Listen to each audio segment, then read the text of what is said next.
Um dia você vai sair do ar, você vai deixar esse mundo. E aí, como será esse mundo que fica para trás? O que será que você vai estar perdendo? Ou vai ver, você sai ganhando só por não estar mais aqui para ver. Esse é o nosso tema de hoje. Uma conversa sobre o depois que vai fazer você valorizar muito esse agora.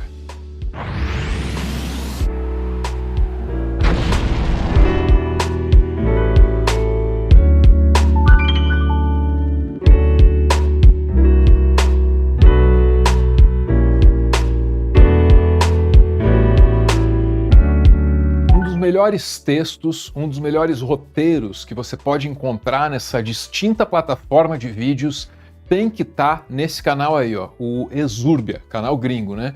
Se eu tivesse que definir sobre o que é esse canal, eu diria que ele é sobre ser humano. O que é ser um Homo sapiens? Que condição absurda é essa de ser colocado num universo que a gente simplesmente não entende, sabe? A incerteza de onde veio, para onde vai, o significado da vida. 42, meu mochileiro. O criador do canal, né, parece que ele teve uma fase meio Johnny Depp, assim, lidou com umas acusações meio sérias aí uns anos atrás, mas assim, nada nunca foi provado e é tudo bem nebuloso mesmo.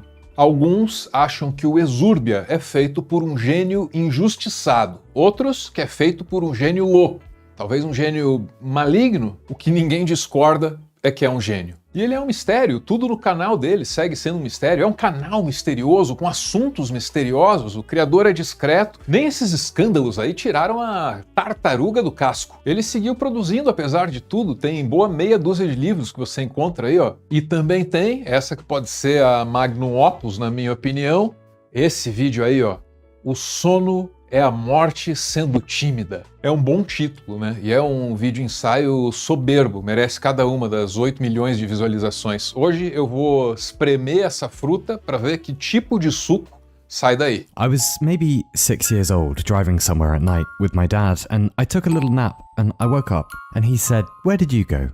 And I said, "I dunno." And he said, "Well, what do you reckon sleep is for?" And I said, "I dunno." And he said, "Sleep's kind of weird though, huh?" And I said, "Yeah." And he said, "Sleep is a lot like dying, really, isn't it?" And I said, "I'm 6 fucking years old." Não é assim que se apresenta as questões existenciais para as crianças, sobretudo não a morte, né? É digno de um conselho tutelar, talvez. Mas tem trabalhos legais para isso, saca só isso aqui, ó, tá vendo? Esse livro aí é da hora, hein? Sábado, da Oge Mora. Questões existenciais para a criançada, eu garanto. De volta ao vídeo, vai. E tome pau, tome pau. The Greek god of sleep is called Hypnos. He has a brother called Thanatos, and he's the god of death. This is going to be a jolly 10 minutes. Sleep makes no sense. It leaves us completely defenseless for hours on end, and it probably isn't even for saving energy either. Compared to just lying around awake, sleep will save you about 100 calories, or a banana of slightly above average girth. Humans need about 8 hours sleep a night, but our animal friends vary wildly. Koalas prefer 22 hours, bunnies about 9, elephants need just 4, and however badly your day is going, I would like to invite you to just enjoy this picture of an elephant calf taking a nap for a moment. There, that's better, isn't it? No, me neither. Pra mim funciona. Não, pra mim sim, bicho fofinho sempre me acalmou, exceto, claro, quando o bicho é tão fofinho, mas tão fofinho, que te dá vontade de apertar, né? É um mistério isso. Por que a gente tem vontade de apertar coisa fofa? Tem um vídeo no Meteoro aqui que explica isso. Até isso, a ciência da fofura. De volta aqui pro Exurbia, vai. But whatever sleep is for, it's so essential that nature wired it into almost every half-intelligent organism on the planet. For example, dolphins. If they slept like us, they would drown because they don't have gills and they need oxygen. So they sleep unihemispherically. That is, they float just below the water and one side of their brain sleeps while the other stays awake, then they swap over. Human death rehearsal, excuse me, I mean sleep, is a bit more straightforward. Teeth, toilet, spot of hysterical crying, and it's off to the land of Nod. Eu não sei se chorar antes de dormir, como ele mencionou ali, atrapalha ou ajuda na higiene do sono, né? Aliás, já tinha ouvido falar nesse conceito? Higiene do sono? Os bons hábitos antes de dormir, para dormir direitinho? Deixa eu falar um pouquinho para vocês sobre higiene do sono. Suas atividades e hábitos diários, especialmente antes de dormir, podem ter grande impacto na sua qualidade do sono, podendo ajudar a proporcionar um sono saudável. Show! Stage 1, brainwaves slow down a bit. Stage 2, your pulse will slow down and you'll begin producing sleep spindles, which are little bursts of brainwaves that, well, we don't know what they do exactly, but they look a bit like that. So, yeah. Stages 3 and 4 are the deepest levels of sleep. Growth hormone is released, tissue is being repaired. Then stage 5, rapid eye movement or REM stage. Your brain kindly paralyzes your body, mostly. The eyes roll about, the face twitches, brainwaves go mental, and this is where about 80% of dreams occur. Agora a gente chegou num subtópico interessante ali, hein? Sonho. Pô, sonho é um assunto interessantíssimo. Não sei se você acredita em sonho premonitório, talvez não nesses nossos tempos tão céticos, né? Mas, pô, no passado, adivinhar sonho já foi uma profissão, assim, muito valorizada, cara. Tipo ministro de Estado, né? Na Bíblia tem o José do Egito, não tem? Que foi promovido porque soube que ler o sonho do faraó, rapaz, ia dar certo. Ele conseguiu prever os 7 anos lá de vaca gorda e 7 anos de vaca magra. Lembra disso? Quem escreve muito bem sobre esse negócio aí é o Siddhartha Ribeiro, cara, cientista importantíssimo brasileiro. Ele tem esse livro aí, ó, O Oráculo da Noite.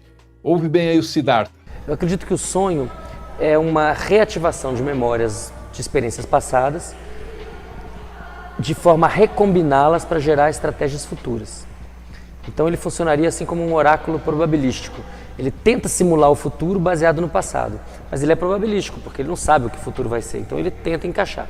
Como um ambiente de teste de hipóteses. De teste de hipóteses. A gente vê isso muito no registro pré-histórico, nos textos egípcios, nos textos gregos, na própria Bíblia. A importância dos sonhos, os sonhos, por exemplo, de José e o faraó. Feito um merecido parênteses aqui para ciência nacional, bora de Exúrbia. Anyway, the funny part about all this, of course, is when we're not dreaming while asleep, where do we go? It's just black, it's just oblivion, every night, over and over, because sleep is just death being shy.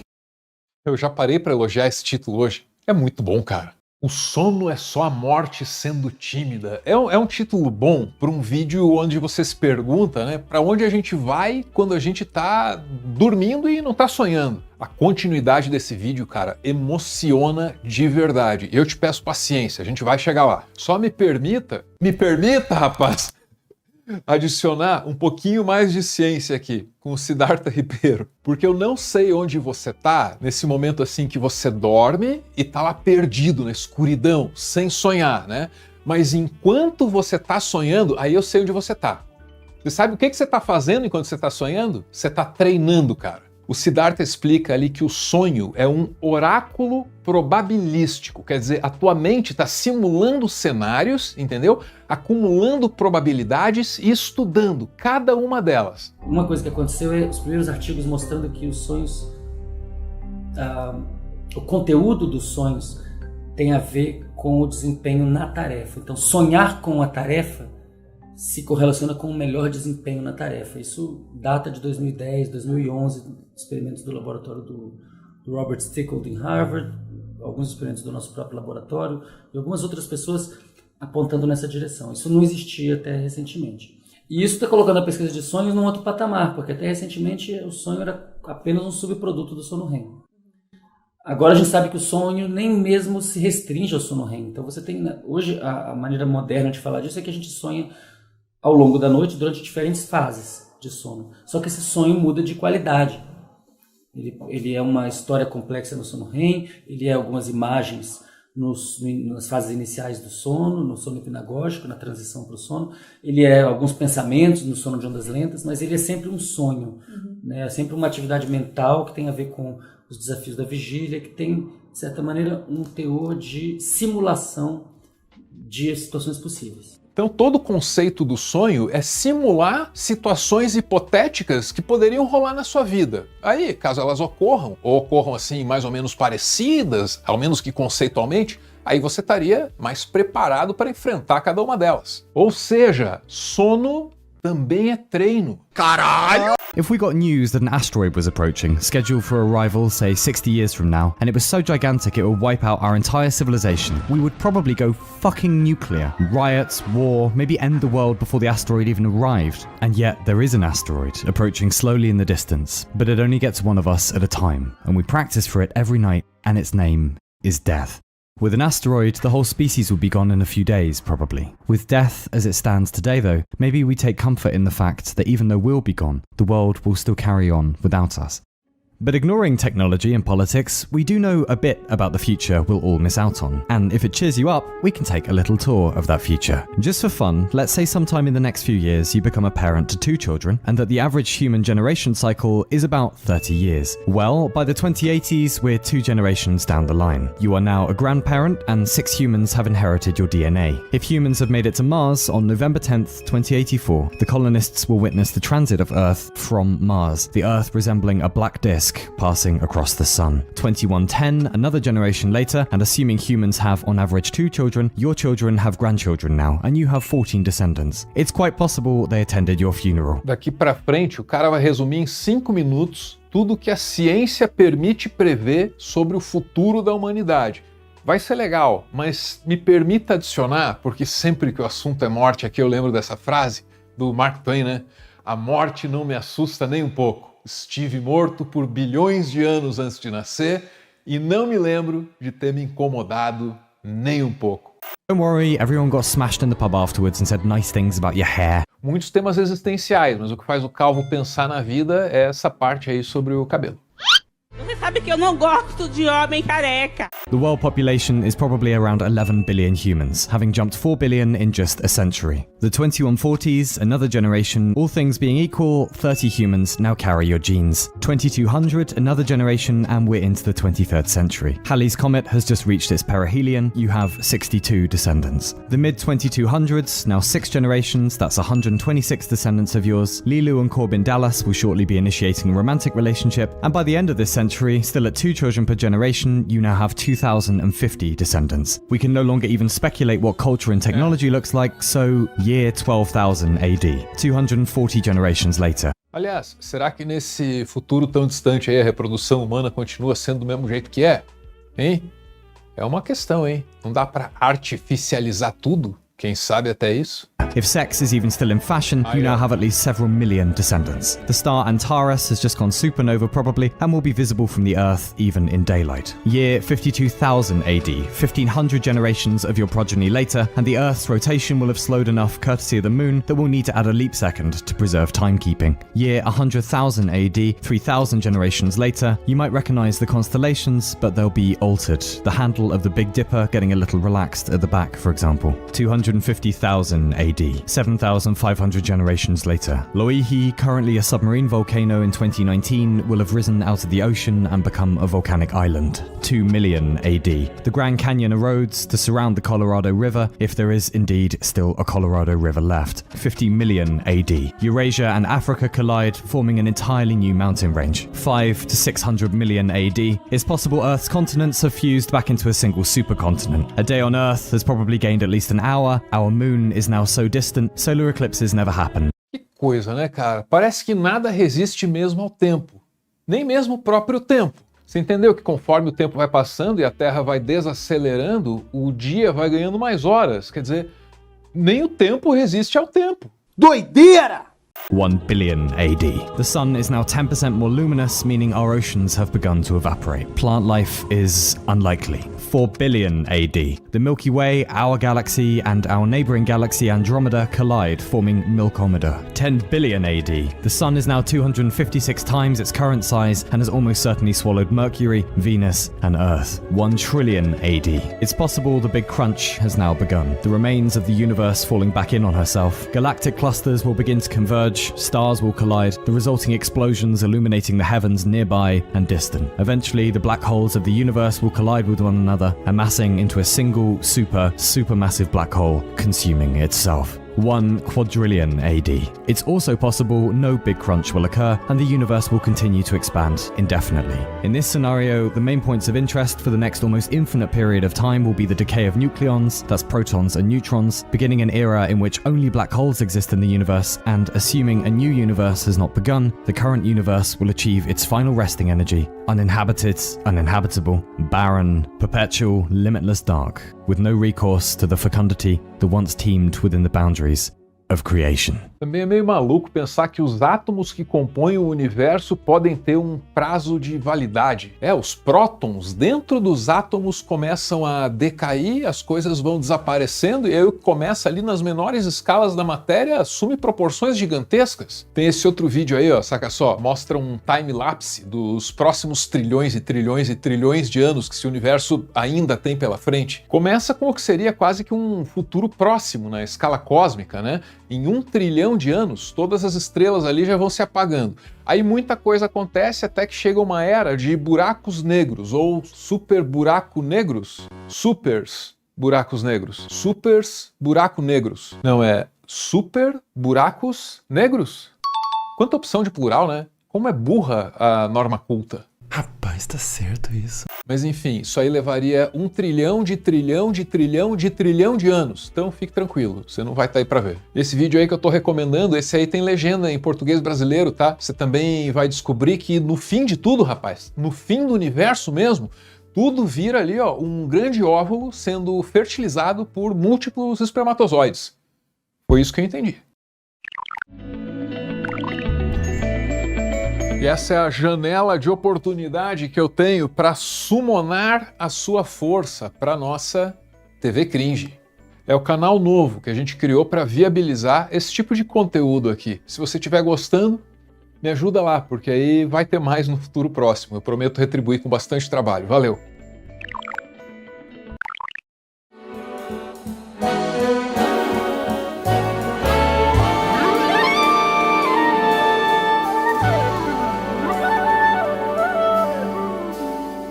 Antes de seguir com esse bom vídeo do Exurbe aí, cara, eu quero voltar para a pesquisa do Siddhartha Ribeiro, que eu mencionei antes. Lembra quando ele disse pra gente ali que sono também é treino? Na verdade não foi ele que disse, foi eu que concluí a partir do que ele disse, mas ainda assim, o fato é que o sono e o sonho nos deram uma vantagem evolutiva no competitivo jogo da seleção natural. Quando você tá um animal livre na natureza, tem que negociar todos os dias a vida e a morte, quer dizer, todos os dias o animal pode ser predado, todos os dias ele pode predar algum outro animal e ele pode encontrar parceiras para deixar descendentes férteis, ele está operando naquela chave que eu diria que é darwinista, né? Os imperativos darwinistas, matar, não morrer e procriar. E nesse ambiente em que tem muitas variáveis, mas que no final há uma redução da complexidade dessas variáveis a basicamente estímulos positivos e negativos, eu acho que foi nesse ambiente que o sonho se tornou muito adaptativo. E aí entra uma má notícia, viu? Parece que a maneira como a gente está vivendo nesse século XXI, essa maneira de viver desorganiza esse treino que é o sonho. Como? O Siddhartha explica. O que acontece? Quando a gente sai, através da cultura, desse ambiente de poucos imperativos darwinistas para a situação de hoje em dia, em que você tem 5.000 problemas pequenos, você não acha que vai morrer hoje, mas você sabe que hoje você pode não conseguir pagar uma conta, ou você pode não conseguir chegar na hora num compromisso. Então você troca aquelas três preocupações fundamentais, que tem um valor muito grande, por milhares de preocupações de valor muito pequeno. E aí esse oráculo probabilístico ele fica meio quebrado, porque aí ele não consegue mais... uma coisa é você tentar prever o futuro quando tem poucas variáveis, outra coisa é tentar prever o futuro quando tem milhares. Felizmente, rapaz, existem maneiras melhores de trafegar pelo universo onírico, jeitos mais eficientes de andar aí devagar pelos seus sonhos. Reservar um período ao despertar para isso, então não levantar da cama imediatamente, ela ficar na cama, tentar lembrar do sonho e aí ter papel e lápis à mão para poder relatar. E uma autossugestão na hora de dormir ajuda. Então a pessoa vai dormir, a última coisa que ela faz antes de dormir é repetir para si mesma: vou sonhar, vou lembrar e vou registrar. E sobre o sonho, é isso. No próximo segmento, a gente volta para o vídeo do Exúrbia, porque chegou a hora de confrontar a timidez da morte e de tentar ser extrovertido diante dela. Na mídia independente, o que mais tem é espaço para plantar ideia. Vem florescer com a gente! Tens o que é preciso para patrocinar essa doideira?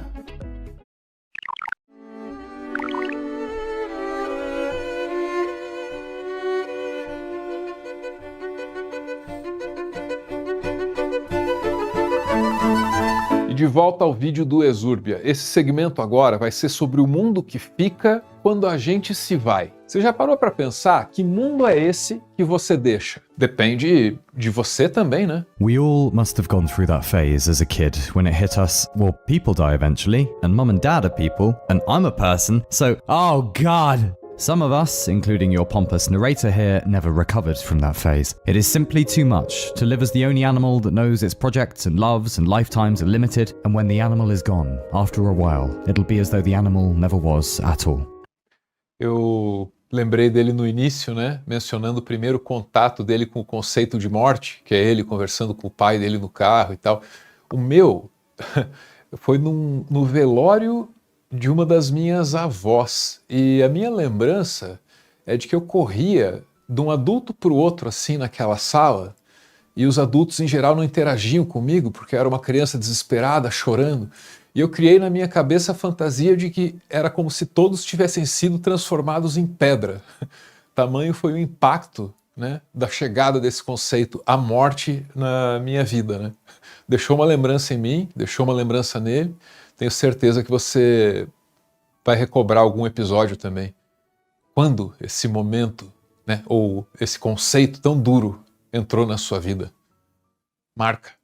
And that is a notion too wide and spiky to fit inside the head. The things we will miss after we're gone. The parties, the births of humans we would come to love, all the walks, all the hugs, all the plucky steps into the dark our species will take yet. Homo sapiens, yeah right, Homo nihilus, more like, the only animal conscious of its approaching demise and conscious of the world's approaching demise too. I suspect you, like me, have run into these people in life who are terribly clever and yet terribly broken, because they've looked into the abyss and concluded that on a long enough timescale, and in a universe so wide and apparently indifferent, we have no ultimate significance and the point has dropped out of everything for them. But there is a middle way, between denial, I'm so fucking important, look at my bank balance, etc., and despair, there's no point to anything if we all just go off into the dark, etc. Because the world is just as fantastical as it is horrific, and it's just as arbitrary to lose hope as it is to find it. If everything was forever, would that really change so much? 80 years or a trillion, beer would still taste just as good, wasps would still be pricks. Fuck you, wasps!